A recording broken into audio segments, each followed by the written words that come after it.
Welcome, everybody. Today we have the privilege of chatting with Mohnish Pabrai, who's an absolute legend in the value investing community, as you all know.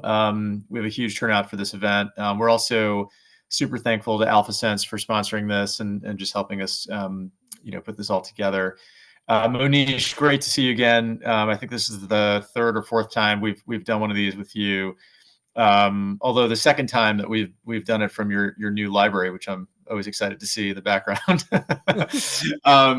I wanted to start off with something that I know is near and dear to your heart, and that is Berkshire.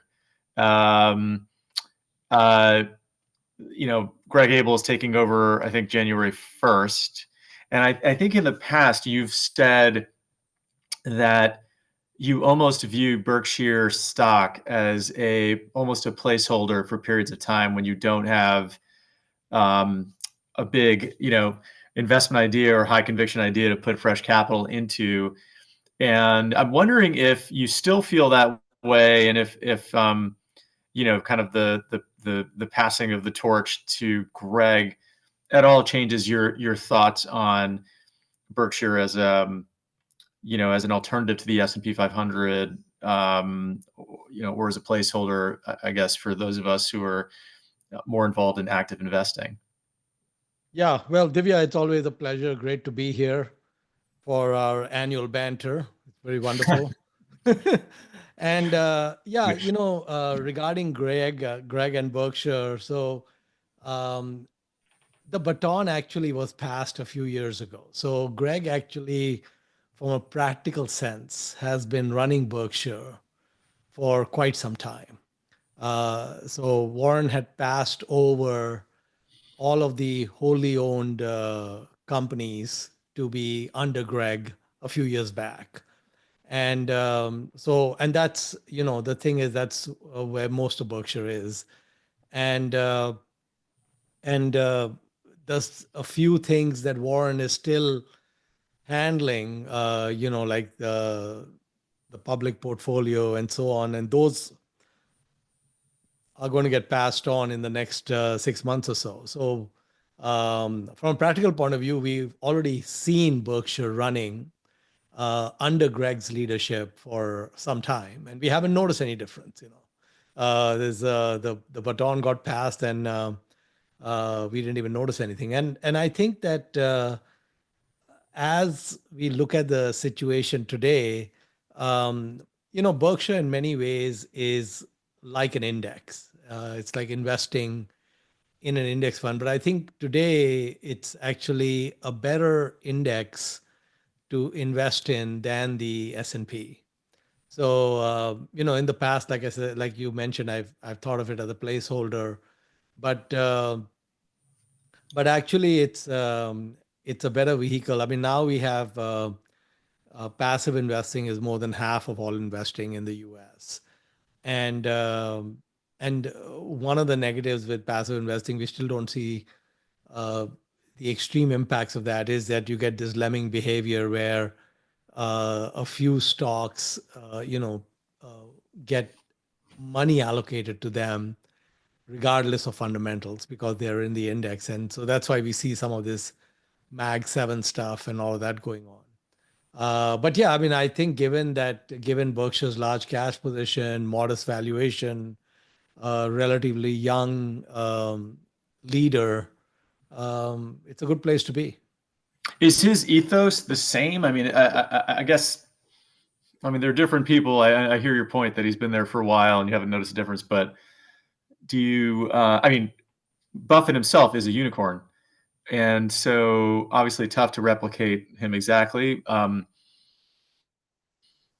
So as far as kind of making new big bets, do you feel like his ethos is the same, or if it's different, how is it different? Well, they're different leaders. We will never have another Warren Buffett. I mean, that's one and done. Okay. Just like we're never going to have another Jesus. Okay. So Warren, Munger, and all of those. I mean, that's the leaders of the church. That's just not going to change. Um, Charlie used to say that Greg has some important qualities that are superior to Warren. And he never really expanded on that. He never really kind of went on to explain what those qualities were. But one of the big differences between Greg and Warren is Warren has always been very hands off on the subsidiaries. Like he said, delegation to the point of abdication, right? So these subsidiaries were left on their own. Uh, Greg is a lot more hands on, and so he is interested in some type of optimization and some sort of oversight into making sure that these very large, wonderful businesses in Berkshire are getting to their potential. So Warren, for example, never pursued synergies between the different subsidiaries. Greg actively pursues that. Greg actively has the different CEOs interact and meet with each other and all of that. So there is a lot more rolling up your shirt sleeves and diving into the individual businesses. And so I think that um, we may see somewhat better performance coming out of the existing subsidiaries. I think where Warren stands almost unrivaled is basically in the deployment of capital, right? So he is just exceptional.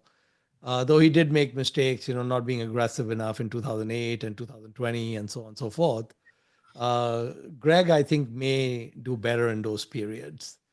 And the one final area where Greg has a big advantage is the US grid and the US energy footprint needs a huge step function in investment because we've got all the AI and data centers and all of that Mhm. happening, and it's a mind-boggling number in terms of how much needs to go in.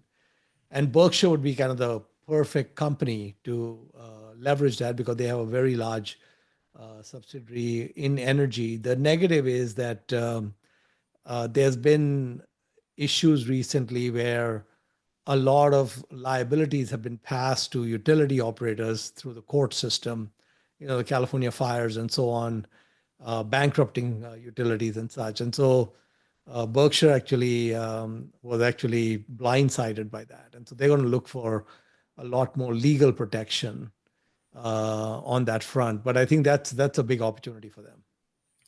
Um, that's really interesting. I mean, this almost sounds like a little bit of a Tim Cook versus Steve Jobs question. But if it ends up being that Greg is more of a Tim Cook, kind of a great operator, that's obviously not a bad outcome for Well, Berkshire he's holders. he's also a very good capital allocator. I mean, one of the things is Tim Cook is not an innovator. Right. Tim Cook is not Steve Jobs. Okay, and if we look at Apple since Steve Jobs, effectively there's no innovation because Apple is a very unusual company. Innovation was always concentrated in one person. It was just driven down. It's very different from a Google or a Meta or Microsoft and so on. It was very singularly concentrated in the case of Apple, and that's why Apple's always been a company with very few products and very exceptional products because it was the one guy driving it basically. I think in the case of Berkshire, Greg Abel is definitely more of an operator than Warren is, but he's an exceptional capital allocator as well. Not No one will be as good as Warren Buffett, but Greg is extremely smart Sure. about the capital allocation and making quick decisions and all of that. So you mentioned Mag 7. I have to ask you, um, of the seven names, you have on one extreme Tesla, which has, you could argue declining sales growth on the car front, lots of competition, but lots of promise with robo taxis, which is this like somewhat crazy future that maybe is a few months away, maybe is a few years away, who knows. On the other hand, you've got Google, which is an incredible franchise, incredible brand, historically thought of as a monopoly, but now people are calling that into question, and you're seeing that in the stock. have you, I know like, Mag 7 isn't your thing per se, but have you looked at any of the names? And I spotlight Google because it's, trades at the lowest multiple, arguably a sub-market multiple, you know, uh, trades cheap relative to the S&P and to the group. Just curious if you've looked at it at all, given kind of its the last, 5 or 6 months. Oh yeah, well, the Mag 7 are such a central part of the economy, and uh, they're unusual in the sense that they're very large and still growing at ridiculous rates. I mean, we normally don't see, huge companies growing at spectacular rates, but they're still pulling rabbits out of their hat. Munger used to say about Elon, never underestimate a man who overestimates himself. And it actually took me, and I still don't fully understand that sentence. But that sentence actually comes from Charlie's experience with these people who are, outliers, extreme outliers. So I would never count Tesla out, just because, I think when you get someone like Elon all in on something, it's like, there are no boundaries. So it's really one Oh, in a. and I certainly don't count him out. I just figured, given your tilt in terms Well, of, what I'm saying is that, I mean, from my point of view, it's difficult to invest in something like Tesla, especially difficult to invest in something like Tesla in anything resembling a 10% or bigger bet in my portfolio. It would kind of veer towards the speculative, since simply sure. because Elon gets distracted. He goes and runs the government for a while, and Yeah. he's got so many things going on. But probably a mistake on my part. I think that not being long Elon is probably a mistake. But we made a lot of mistakes like that. I, I But have would you, I would say yeah. this, that a company like Google uh, faces real challenges in its core business. Now they've got, I mean, if you look at something like the YouTube franchise, I mean, that's just so spectacularly mind blowing, that it's a rock, not going anywhere. And um and of course Android also is great, but I'm just saying that search is threatened in a way that it wasn't threatened a few years ago. And Google has woken up to this. They're fully focused on it. They'll probably come out okay, but it's not the cinch that it was a few years back. So to me, the Google multiple being low isn't really a strong signal that one should go out and buy the stock. I think that the one that I really uh, think is as close to bulletproof as you can get is Microsoft. I think because Microsoft is so embedded in the enterprise, and because enterprises are like aircraft carriers, they cannot turn on a dime. They can't suddenly say, "Oh, I'm going to use someone else for search tomorrow." We can make a decision 5 minutes from now to never use Google search, and not even think about it again. But you can't do that with a lot of Microsoft products. Those are just so deeply entrenched and embedded. And Satya is such an exceptional leader. And so to me, of course, Microsoft, the multiple is higher. And it's interesting. I think it was like 2 years ago, or yeah, I think about 2 years ago, where I was um, I was in Omaha, and Friday night, usually Munger used to host a dinner for friends, family, and some Berkshire managers, about a couple of hundred people, and Gates would always show up for that. And I think 2 years back or 3 years back, um, Munger's daughter-in-law pulled me aside and said, "Mohnish, I don't want you to freak out, but you're going to be sitting next to Bill." And she said, the reason I because she did all the seating for the dinner. She said, the reason I seated you next to Bill is because I know you won't ask him anything. You won't ask anything of him. I said, "Oh, that's the furthest thing from my mind." He said, "Exactly, I know that." So So I get seated next to Bill for like 3 hours, okay? And we were having a great conversation. So I played a game with him. I said, Bill, I'm going to mention stocks and you tell me whether you're going to go long or short or indifferent. And he said, yeah, sure. And so when I mentioned when I mentioned Apple, his reaction was that, and this is the guy who used to be in Berkshire's board, and he's with Warren and all of that. And so he says, well, that's a very weird company. And he says, and what he was basically saying is, it's all so heavily concentrated in these few products, right? I mean, if you really think about it, I mean, what OpenAI is trying to do with Johnny Ive coming in, right, is take the brick out of our hands, right?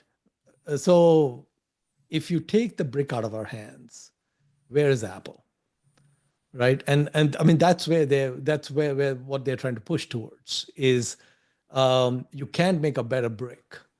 You just need to take the brick out, right? And it's weird to go around with a brick, actually, even though it's a nice slim brick. But it's weird to go around. So it somehow needs to get integrated into us. Well, that's And why Meta is spending billions on glasses and other wearable yeah, tech. I'm so sure if with if so much. if we ever get down that path where the brick gets threatened, then you have a problem, right? Apple has a problem because they don't have Steve leading them to take them to the next paradigm. I have a concern whether Apple can get to the next paradigm. And so that was Bill's case. He said, "Well, it's a weird company, right?" I mean, that's the way he put it to me, and he wasn't bullish on putting a big bet on Apple, while his best buddy is all in on Apple. Of course, he's lightened up. Um, so I think when you look at these different businesses, uh, Tesla probably what the best thing is, have a small allocation just because Elon is there and things can happen. Um, Google, I would say, falls into the too hard pile. Apple falls into the too hard pile. Meta is a juggernaut. I mean, it deserves something. Well, Um, last time we talked about Meta, it was at yeah, I mean, I never bought it, but it was a great call. I think it was $100. Um, oh, no, I think at the time you said it was an easy double, Oh which would yeah, it have. was EW. I think that was a great valuation, and I think that Meta is different in the sense that we have Zuck at the helm, and Sure. he's a smart guy, and he's shown an ability to be a chameleon. I mean, you can't pin him down and say this is Zuck, you know. And so I think he's still a learning machine and all of that. And I mean, if you just look at Meta, their acquisitions, it's mind blowing what they've been able to do. I mean, only Google with YouTube can kind of rival that in any way. And so Meta, yeah, Meta is not at the El Cheapo price it was a few years back, but firing on all cylinders. I think Microsoft firing on all cylinders, going to be there. So that's that. Yeah, I mean, on price, like when you look at a Microsoft, um, I think it probably trades 30 to 35 times Yeah, earnings, something like that. that's Um, high. Meta's a lot cheaper, but call it probably Yeah, mid. but it's the thing is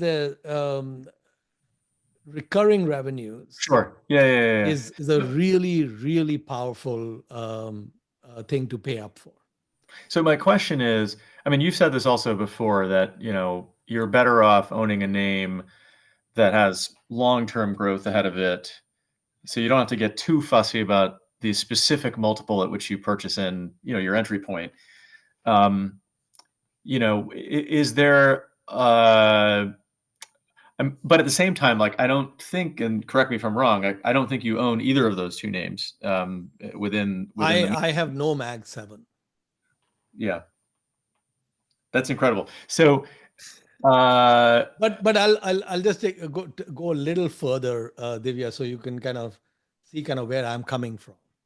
And I was thinking about this for the last few days. Is in 2023, I made a bet on metallurgical coal, somewhat different from the Mag 7. Okay. And in 2025, this year, I made a bet on offshore oil drillers, also somewhat different from the Mag 7. Okay. Now, I never thought about it in these terms, but when I look back on these bets, um, even though the decisions were made completely independently, not looking at one versus the other or any of that, they're in very different spaces. Mm-hmm. There's a commonality to them, which I didn't even realize till after I'd made all the bets. And the commonality is that we've got like kind of four positions. All four of them went through bankruptcy restructuring. And all four of them basically came out with pristine balance sheets. All the debt was restructured and converted to equity. And these businesses are businesses historically that were always heavily levered. They're just very capital intensive businesses. So to have a miner which is debt free is like an oxymoron. Yeah. Okay, it doesn't exist. And these four businesses were all debt free. Okay, not only were they debt free, um, when you looked at anything resembling replacement cost of their assets, um, in the case of the offshore drillers, one could argue that they might be trading at 10% of replacement cost. Okay, one tenth. So now we know that the holy grail of investing is to invest in capital light businesses that generate really high returns on equity.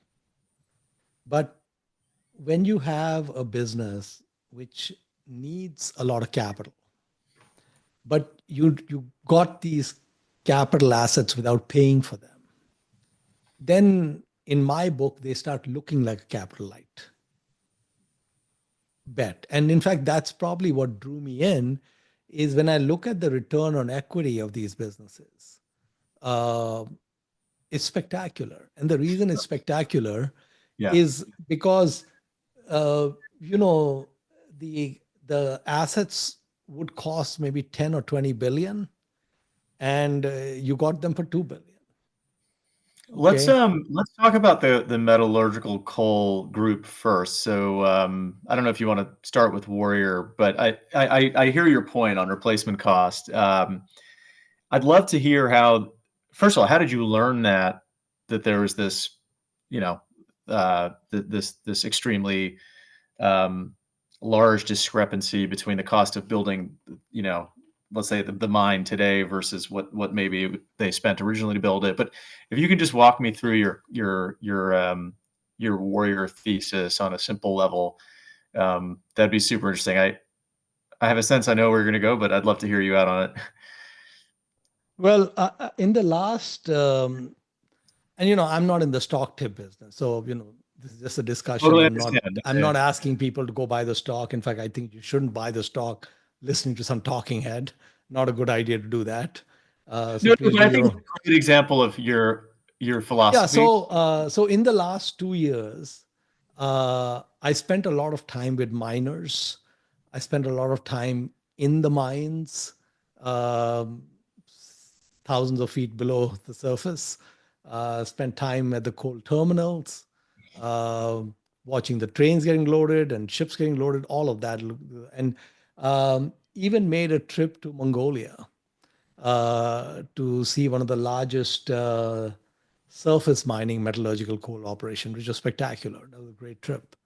And so I feel like last couple of years I've been drinking from a fire hydrant, and it's still a lot to learn, but it's been great. So if you look at a business like Warrior, and I've visited them a few times, and a wonderful, actually, truly exceptional management team. Coal miners are just the best people, you know. They feed you well, and they what you see is what you get. It's just awesome. Um, and anyway, so in the case of Warrior, um, their mines are some of the best metallurgical coal mines in North America, and they have amongst the lowest cost of production. They have two big advantages. So their mines are in Alabama, Southern Appalachia, okay, and their mines are not that far away from the port. Uh, coal is a commodity that is very expensive to transport because it's very bulky. You don't get paid much per ton, and the transport cost per ton can be very high. So logistics with coal becomes extremely important in order to have a business that can actually make money. And Warrior does something known as long wall mining. There are two ways to do it. You can ask God Google about this. Long wall mining versus room and pillar mining. Long wall mining is basically the most efficient way to have an underground coal mine, where you basically have these huge blocks of coal, and you're having a shear go end to end, and it's already automated. So Warrior's cost of production for very high quality metallurgical coal. And metallurgical coal is only available in like half a dozen countries around the world in any kind of sizable quantity to be exported. So they produce very high quality coal. They produce it at a very low cost, and they've got rivers that can take them to the port, which is they can barge the coal down, and they've also got multiple railroads. Whereas some of the other miners, they basically got one railroad servicing them, and it's the railroad that makes all the money because they've got a monopoly on the transport. So in effect, when you look at Burlington Northern, which Berkshire bought, one of the first trips Buffett, Munger, and Gates made after they bought Burlington Northern is they went to the Powder River Basin in Wyoming, because that's where Burlington Northern made so much money with transporting coal. And these guys went and wanted to take a look at that facility because it was so they didn't own the coal mines, but they basically owned the coal mines because they were the only toll bridge to get your coal anywhere you wanted it to go. And so basically, Warrior is a low-cost producer, cheap transport to the port. Once you get to the port, then coal is easy to transport anywhere in the world. And so pretty much in almost any environment you can imagine, Warrior will be making money because they're so low on the cost curve. So basically, you have a debt-free business that is extremely unlikely to ever have a money losing year. And Warrior is like 2 to 3 billion market cap, maybe 2.5 billion or something. Their reserves are going to go for 40, 50 years. They're going to have some years when they're going to produce 1 or 2 billion in cash flow. And they're going to be some years that they'll produce 500 million in cash flow, and there's some years that they produce 300 million. So if you're paying 2.5 billion for a business, and those are the numbers, where do I sign? Right. And I don't get that with the Mag 7. So Mohnish, I don't get a 3 trillion market cap with 1 trillion cash flow ever coming out in a single year.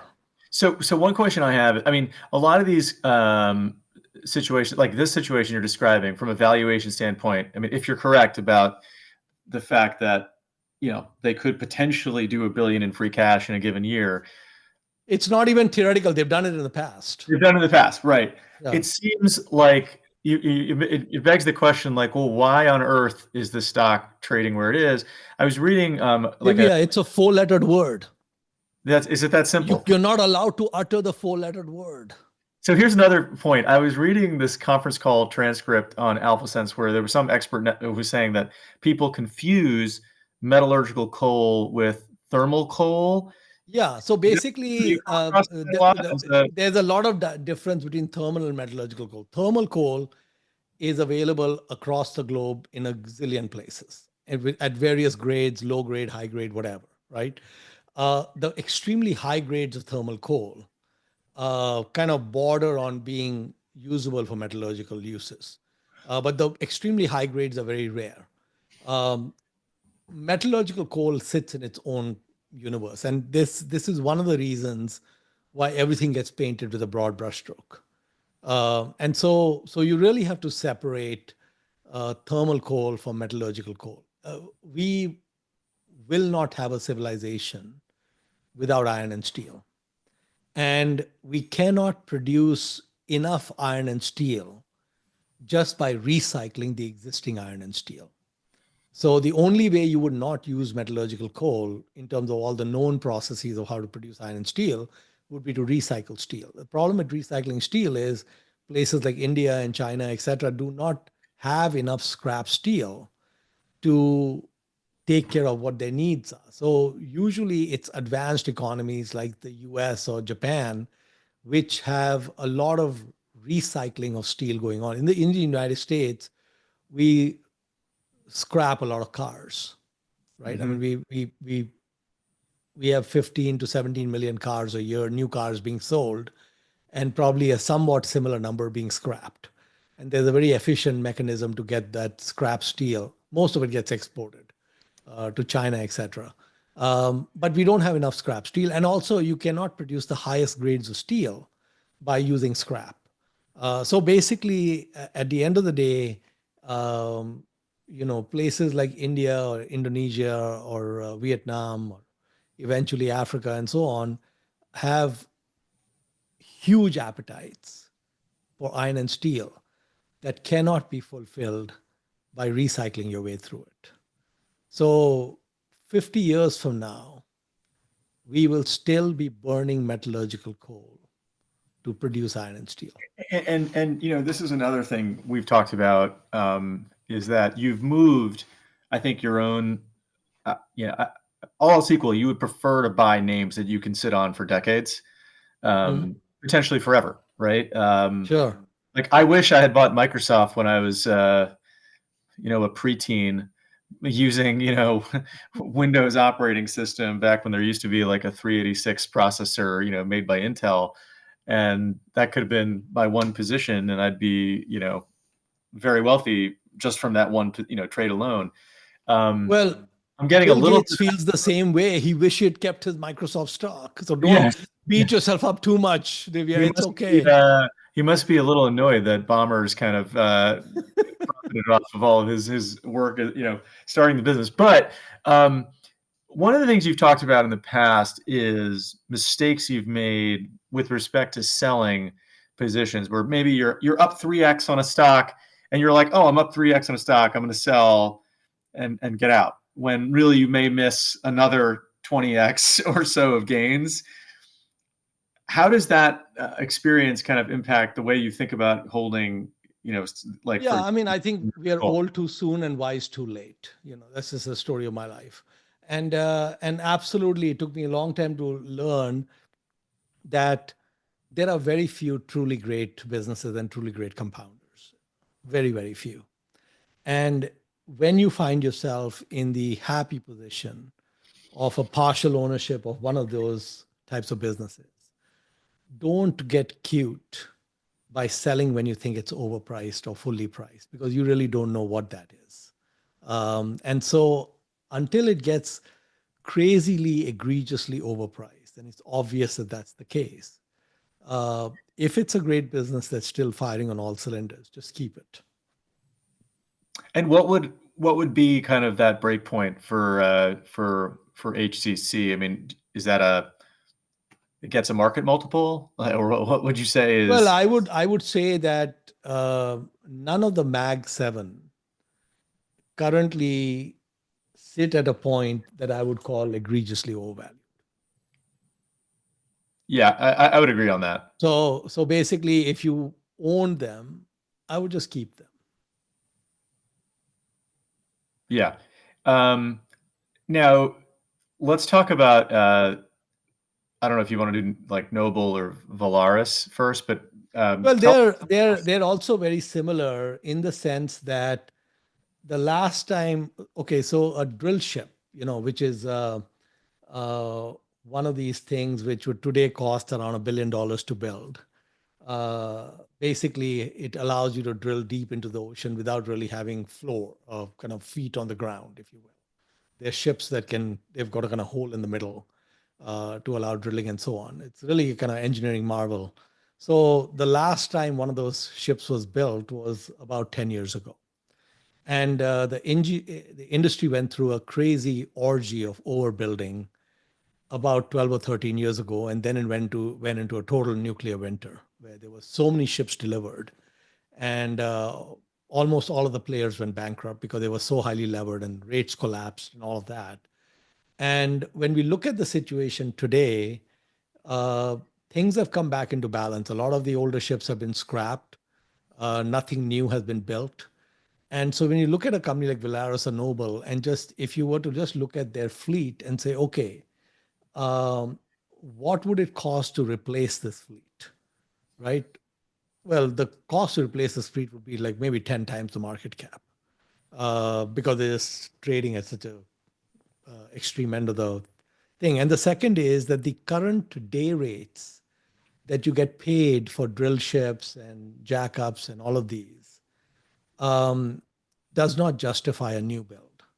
So, for example, a new drill ship, which would cost, let's say, 1 billion and would probably take you 4 or 5 years to get delivery, would require day rates in the range of 7 or 800,000 a day to get some reasonable cost of capital back, like make low teens return on your capital.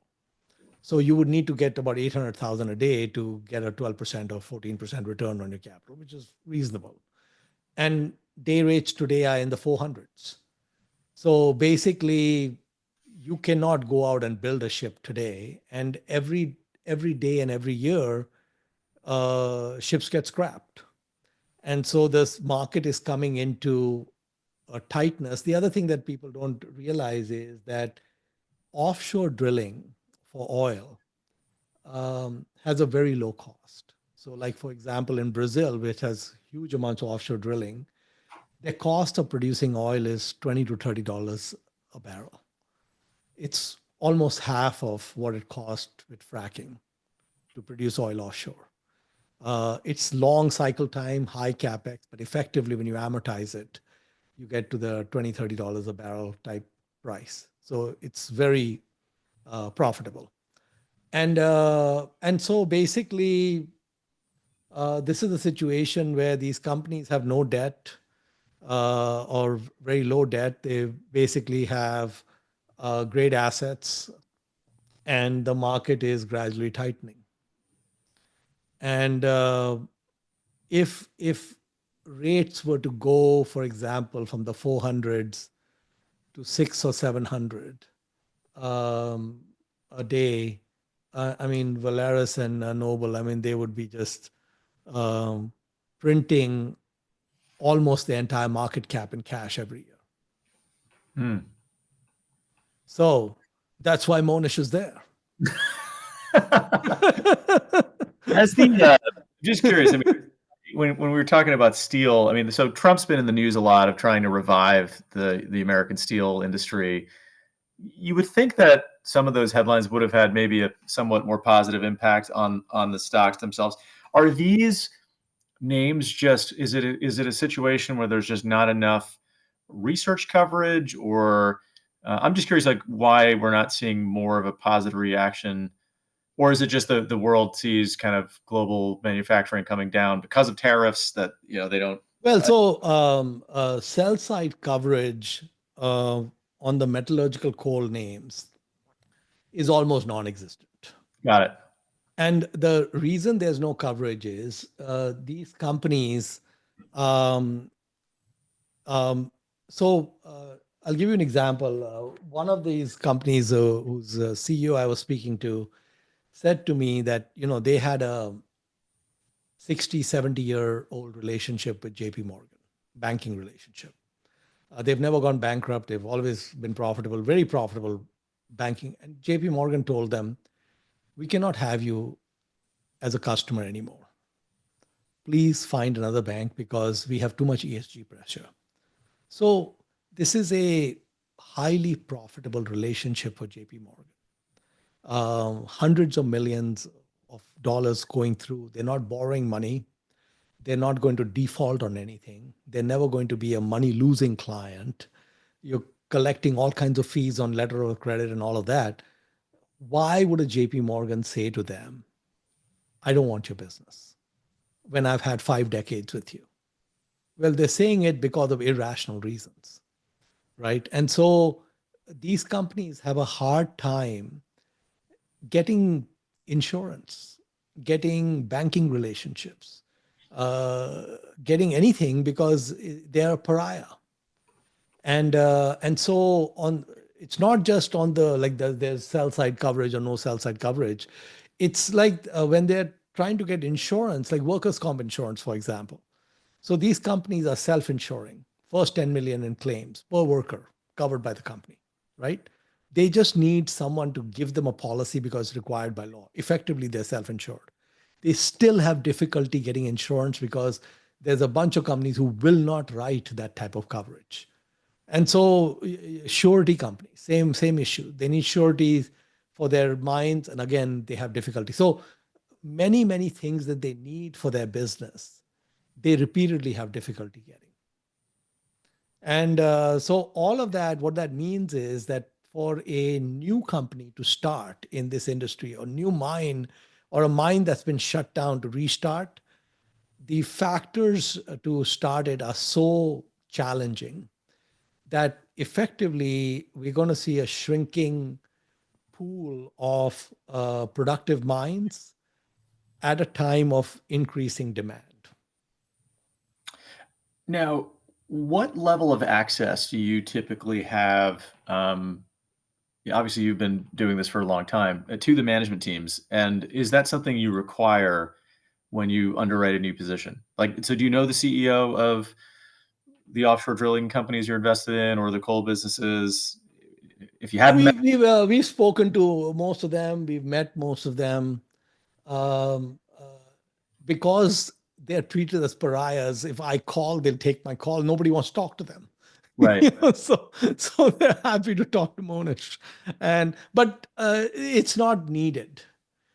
For most of my career, I didn't even speak to management teams. I think that for these core names, you don't really don't need any access. I mean, to me, what was more interesting was the site visits into the mines and meeting the foot workers. The head of mining or the head of safety or someone running the coal terminal, that sort of thing. So those guys, I think, were very valuable in terms of helping me build domain knowledge Mhm. on how this business works. How's your exposure now in Turkey? I know we had spoken about that on our last call. Is that, are you still invested in Turkey at all, or are you completely Oh out? yeah, long and strong. you know so I mean, basically, it took me a long time to figure out that when you have something good in your portfolio, you don't need to do anything with it. Leave it alone. Are you still And in there, so or we have some exceptional businesses in Turkey. I think we bought them at very compelling valuations, and there's no need to do anything. is this the airport operator, or Yeah, the airport operator, the warehouse operator.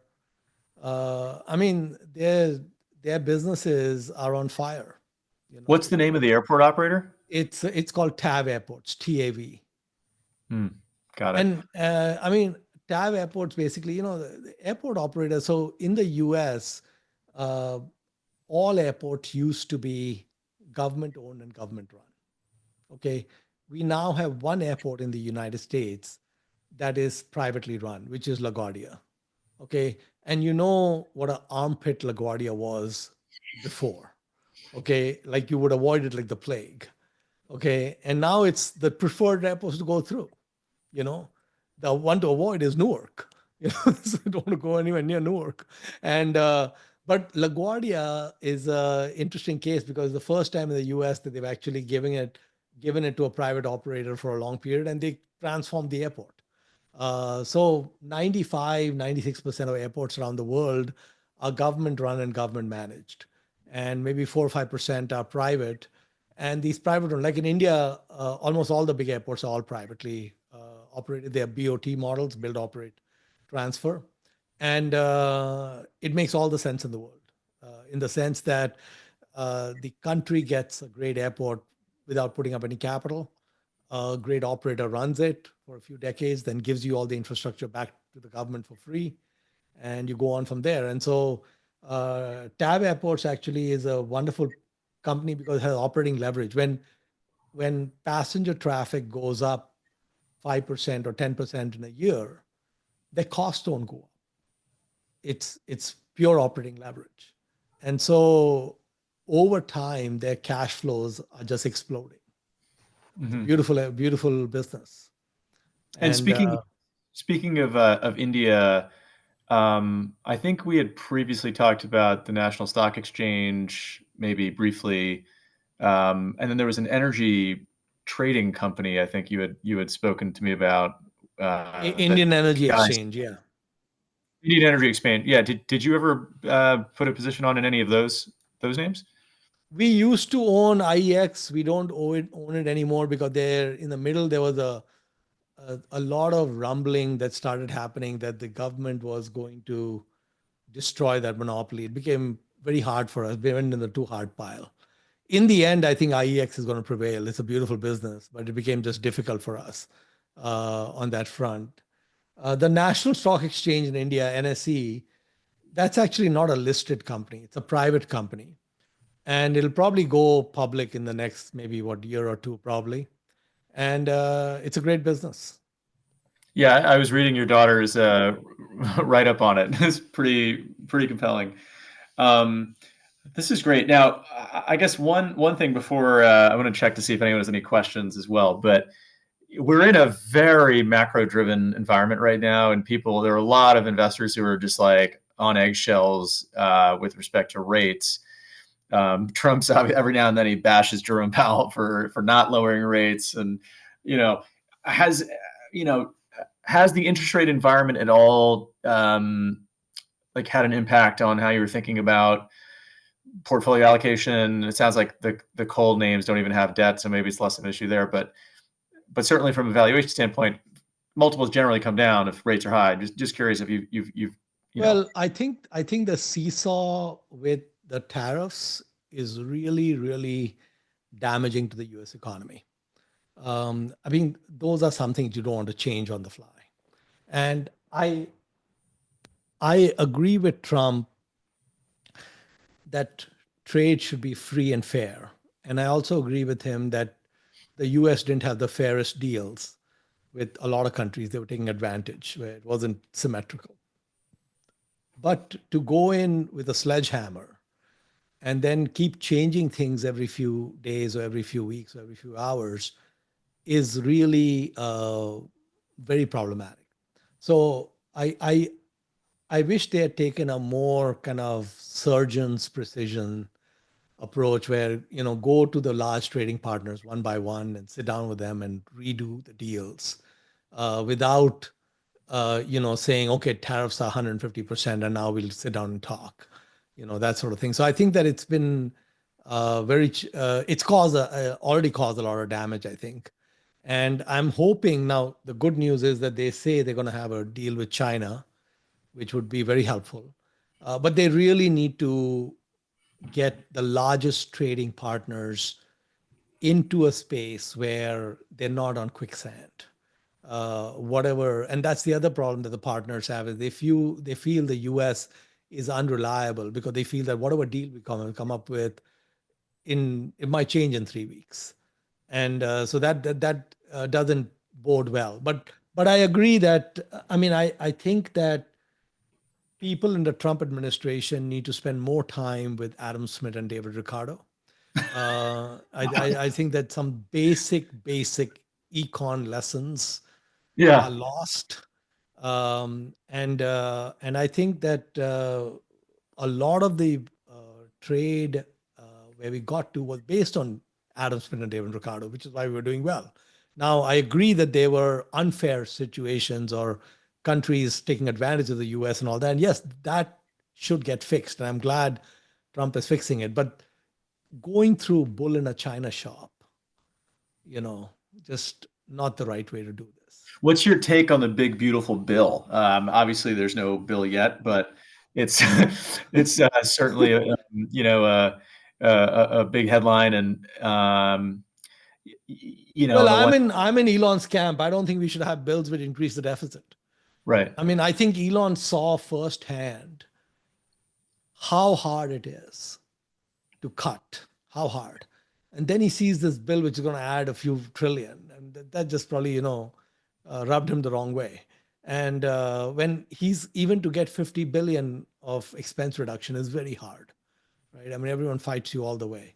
So I think that any bill which is going to not reduce deficits, not a good idea.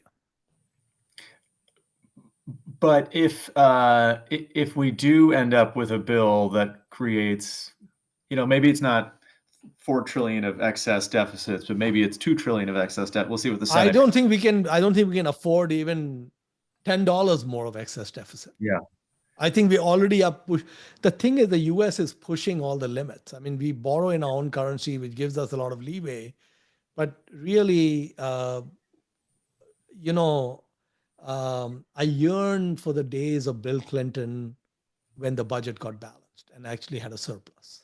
But does the ongoing deficit, I mean, how does that telegraph into your portfolio? I mean, does it impact your portfolio at all, or It how do you? does. I mean, I think all the tariff stuff that's going on right now, it's not so much a deficit, more the tariffs, um, is going to create huge recessionary pressures globally, in the US and elsewhere. So it's not so much the interest rate. I think interest rates are benign relatively right now.